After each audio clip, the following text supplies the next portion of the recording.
ഇന്ന് നമ്മൾ വായിച്ച് ധ്യാനിക്കുക സുഭാഷിതങ്ങൾ 1 മുതൽ 3 വരെയുള്ള അധ്യായങ്ങളാണ്.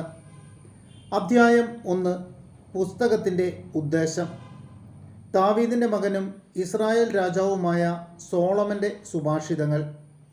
മനുഷ്യർ ജ്ഞാനവും പ്രബോധനവും ഗ്രഹിക്കാനും ഉൾക്കാഴ്ച തരുന്ന വാക്കുകൾ മനസ്സിലാക്കാനും വിവേകപൂർണമായ പെരുമാറ്റം, ധർമ്മം, നീതി, ന്യായം എന്നിവ ശീലിക്കാനും സരളഹൃദയർക്ക് വിവേകവും യുവജനങ്ങൾക്ക് അറിവും വിവേചനാശക്തിയും പ്രദാനം ചെയ്യാനും വിവേകി ശ്രദ്ധിച്ചു കേട്ട് അറിവ് വർദ്ധിപ്പിക്കുവാനും ധാരണാശക്തിയുള്ളവൻ പഴമൊഴി, അലങ്കാരപ്രയോഗം, ജ്ഞാനികളുടെ സൂക്തങ്ങൾ, അവരുടെ കടങ്കഥകൾ എന്നിവ ഗ്രഹിക്കാൻ തക്ക കഴിവ് നേടാനുമത്രേ ഇവ. ദൈവഭക്തിയാണ് അറിവിൻ്റെ ഉറവിടം. ഭോഷന്മാർ ജ്ഞാനത്തെയും പ്രബോധനത്തെയും പുച്ഛിക്കുന്നു. ദുഷ്ടസമ്പർക്കം വെടിയുക. മകനെ, നിന്റെ പിതാവിൻ്റെ പ്രബോധനം ചെവിക്കൊള്ളുക. മാതാവിൻ്റെ ഉപദേശം നിരസിക്കരുത്. അവ നിന്റെ ശിരസിന് വിശിഷ്ടഹാരവും കഴുത്തിന് പതക്കങ്ങളുമത്രേ. മകനെ, പാപികളുടെ പ്രലോഭനത്തിന് വഴങ്ങരുത്. അവർ പറഞ്ഞേക്കാം, വരുക, പതിയിരുന്ന് കൊല ചെയ്യാം, നിഷ്കളങ്കരെ ക്രൂരമായി കുരുക്കിൽപ്പെടുത്താം, അവരെ പാതാളമെന്ന പോലെ നമുക്ക് ജീവനോടെ വിഴുങ്ങാം, അവർ ഗർത്തത്തിൽ പതിക്കുന്നവരെ പോലെയാകും. വിലയേറിയ വിഭവങ്ങൾ നമുക്ക് ലഭിക്കും, കൊള്ള മുതൽ കൊണ്ട് നമുക്ക് വീട് നിറയ്ക്കാം. ഞങ്ങളോട് പങ്കുചേരുക, നമുക്കൊരു പണസഞ്ചി മാത്രം. മകനെ, നീ അവരുടെ വഴിയെ പോകരുത്, അവരുടെ മാർഗത്തിൽ നിന്ന് ഒഴിഞ്ഞു മാറുക. അവരുടെ പാദങ്ങൾ തിന്മയിലേക്ക് പായുന്നു, ചോര ചിന്താൻ അവർ വെമ്പൽ കൊള്ളുന്നു. പക്ഷി കാൺകെ അതിന് വല വയ്ക്കുന്നത് നിഷ്ഫലമാണല്ലോ. ഇവർ പതിയിരിക്കുന്നത് സ്വന്തം രക്തത്തിനു വേണ്ടിയാണ്, സ്വന്തം ജീവന് തന്നെ അവർ കെണിവയ്ക്കുന്നു. അക്രമത്തിലൂടെ നേട്ടമുണ്ടാക്കുന്നവരുടെ എല്ലാം ഗതി ഇതാണ്, അത് അവരുടെ തന്നെ ജീവനെ അപഹരിക്കുന്നു. ജ്ഞാനത്തിൻ്റെ ആഹ്വാനം.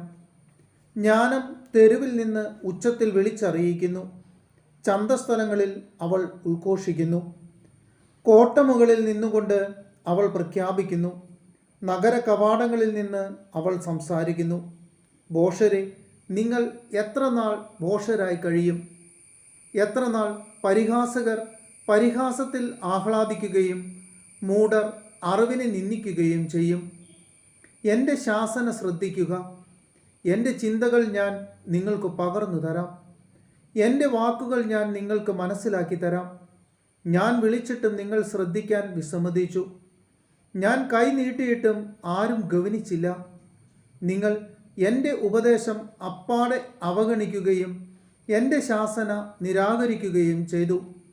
അതിനാൽ ഞാനും നിങ്ങളുടെ അനർത്ഥത്തിൽ നിങ്ങളെ പരിഹസിക്കും. പരിഭ്രാന്തി നിങ്ങളെ പിടികൂടി കൊടുങ്കാറ്റ് പോലെ പ്രഹരിക്കുമ്പോൾ, അത്യാഹിതം ചുഴലിക്കാറ്റ് പോലെ വന്നെത്തുമ്പോൾ, ദുരിതവും വേദനയും നിങ്ങളെ ബാധിക്കുമ്പോൾ ഞാൻ നിങ്ങളെ പരിഹസിക്കും. അപ്പോൾ അവർ എന്നെ വിളിക്കും, ഞാൻ വിളി കേൾക്കുകയില്ല. ജാഗരൂകതയോടെ എന്നെ അന്വേഷിക്കും, കണ്ടെത്തുകയില്ല. അവർ അറിവിനെ വെറുത്ത് ദൈവഭക്തിയെ നിരാകരിച്ചു. അവർ എൻ്റെ ഉപദേശം അവഗണിക്കുകയും എൻ്റെ ശാസന പുച്ഛിക്കുകയും ചെയ്തു. അതിനാൽ അവർ സ്വന്തം പ്രവൃത്തിയുടെ ഫലം അനുഭവിക്കും, സ്വന്തം തന്ത്രങ്ങളിൽ മടുപ്പ് തോന്നുകയും ചെയ്യും. എന്നെ വിട്ടകലുന്നതുമൂലം ശുദ്ധഗതിക്കാർ മൃതിപ്പെടുന്നു. ഭോഷരുടെ അലംഭാവം തങ്ങളെ തന്നെ നശിപ്പിക്കും. എന്നാൽ എൻ്റെ വാക്ക് ശ്രദ്ധിക്കുന്നവൻ സുരക്ഷിതനായിരിക്കും, അവൻ തിന്മയെ ഭയപ്പെടാതെ സ്വസ്ഥനായിരിക്കും. അധ്യായം 2. ജ്ഞാനത്തിൻ്റെ സൽഫലങ്ങൾ.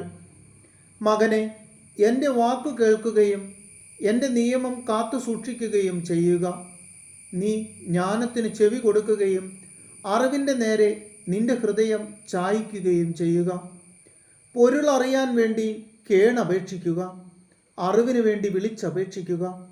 നീ അതിനെ വെള്ളി എന്ന പോലെ തേടുകയും നിഗൂഢ നിധി എന്ന പോലെ അന്വേഷിക്കുകയും ചെയ്യുക.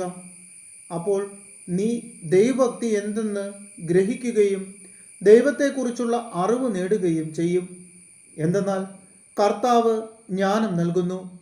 അവിടുത്തെ വചനത്തിൽ നിന്ന് അറിവും വിവേകവും പുറപ്പെടുന്നു. അവിടുന്ന് സത്യസന്ധർക്കായി അന്യൂനമായ ജ്ഞാനം കരുതി വയ്ക്കുന്നു. ധർമ്മിഷ്ഠർക്ക് അവിടുന്ന് പരിചയമായി വർത്തിക്കുന്നു. അവിടുന്ന് നീതിയുടെ മാർഗങ്ങൾ സംരക്ഷിക്കുന്നു. തൻ്റെ വിശുദ്ധരുടെ വഴി കാത്തു സൂക്ഷിക്കുന്നു. അപ്പോൾ നീ നീതിയും ന്യായവും ധർമ്മവും എല്ലാ നല്ല വഴികളും ഗ്രഹിക്കും. ജ്ഞാനം നിന്റെ ഹൃദയത്തിൽ നിറയുകയും അറിവ് ആത്മാവിനെ ആഹ്ലാദിപ്പിക്കുകയും ചെയ്യും. വിവേചനാശക്തി നിന്നെ കാത്തുകൊള്ളുകയും അറിവ് നിന്നെ സംരക്ഷിക്കുകയും ചെയ്യും.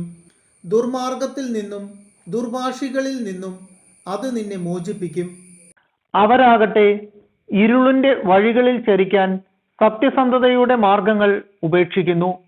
അവർ തിന്മ ചെയ്യുന്നതിൽ സന്തോഷിക്കുകയും അതിൻ്റെ വൈകൃതത്തിൽ ആഹ്ലാദിക്കുകയും ചെയ്യുന്നു. അവരുടെ വഴികൾ കുടിലമാണ്.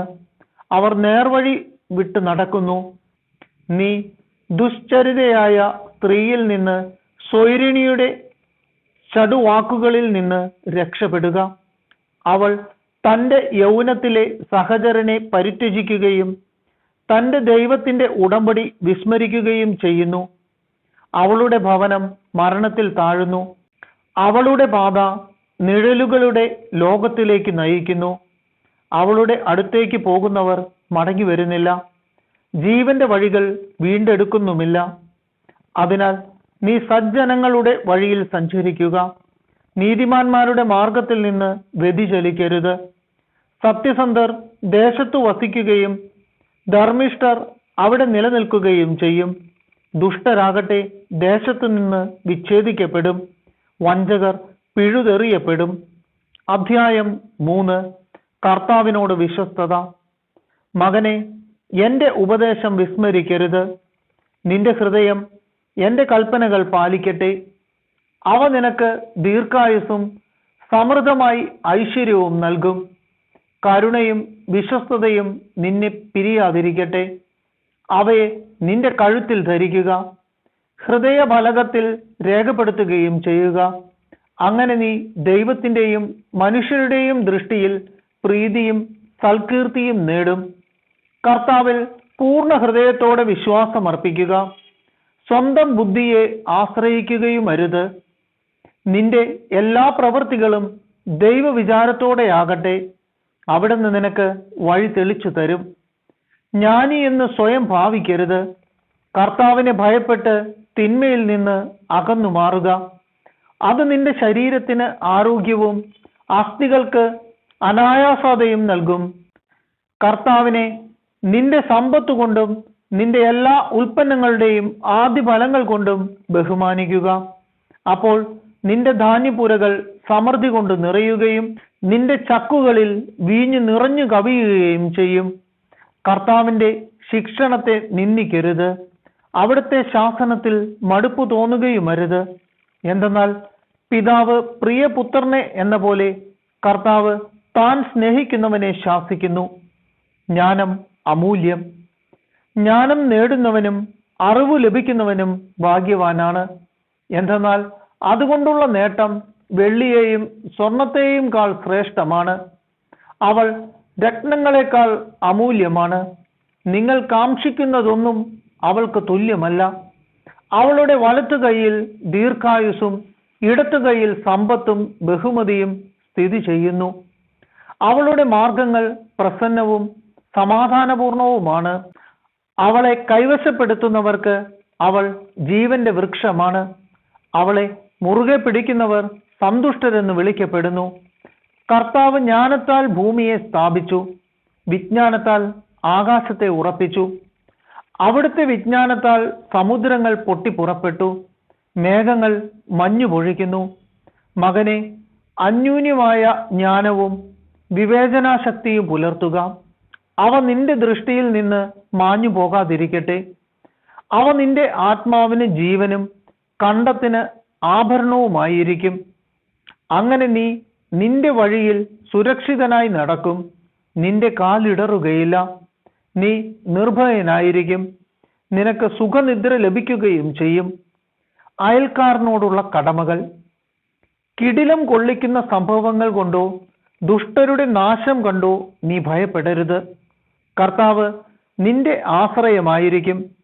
നിന്റെ കാൽ കുടുക്കിൽപ്പെടാതെ അവിടുന്ന് കാത്തുകൊള്ളും. നിനക്ക് ചെയ്യാൻ കഴിവുള്ള നന്മ അത് ലഭിക്കാൻ അവകാശമുള്ളവർക്ക് നിഷേധിക്കരുത്.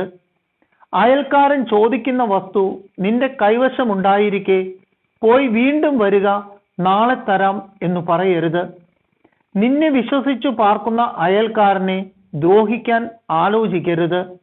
നിനക്ക് ഉപദ്രവം ചെയ്യാത്തവനുമായി കലഹിക്കരുത്. അക്രമിയുടെ വളർച്ചയിൽ അസൂയപ്പെടുകയോ അവന്റെ മാർഗം അവലംബിക്കുകയോ അരുത്. ദുർമാർഗികളെ കർത്താവ് വെറുക്കുന്നു, സത്യസന്ധരോട് അവിടുന്ന് സൗഹൃദം പുലർത്തുന്നു.